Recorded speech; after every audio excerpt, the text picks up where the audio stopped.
بسم اللہ الرحمن الرحیم۔ نبی پاک صلی اللہ علیہ وآلہ وسلم نے فرمایا، اچھا مسلمان وہ ہے کہ جس کام سے اس کا مطلب نہیں اس کام کو چھوڑ دے۔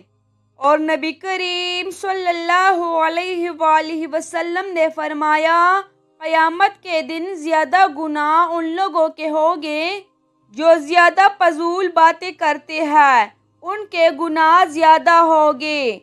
فضولیات سے بچے، اپنے اوقات کا زندگی میں مرتب کرے۔ ہم پتہ کیا کہتے ہیں؟ 1 منٹ میں آیا تو 1 منٹ ٹھہر میں، یہ محاورہ ہے ہمارا۔ 1 منٹ دے ذرا مجھے۔ اور میں اکثر دوستوں سے کہتی ہوں کہ جو 1 منٹ ہے یہ کیوں ضائع کرتے ہو؟ کیوں کہتے ہو 1 منٹ ٹھہر؟ کیوں ٹھہرے؟ آپ کو پتا ہے منٹ میں کیا ہوتا ہے؟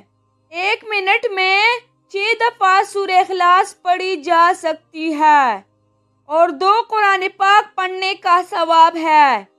1 منٹ کے اندر 26 دفعہ کہا جا سکتا ہے، سبحان اللہ و بحمدہ، سبحان اللہ العظیم، سبحان اللہ و بحمدہ، سبحان اللہ العظیم۔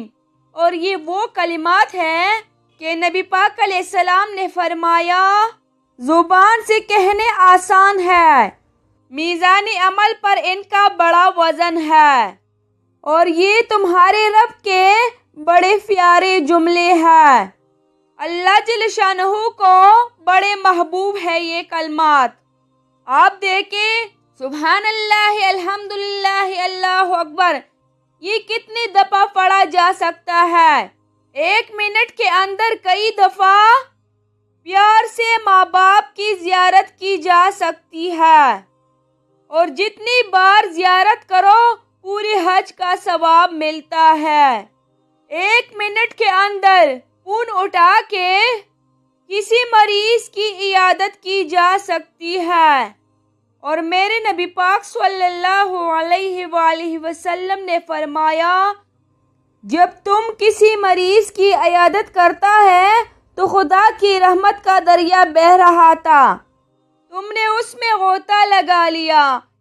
1 منٹ کے اندر تو کمال ہو جاتا ہے، لیکن شرط یہ ہے کہ اس منٹ کو ضائع نہیں کرنا، اس منٹ میں کچھ کر جائے۔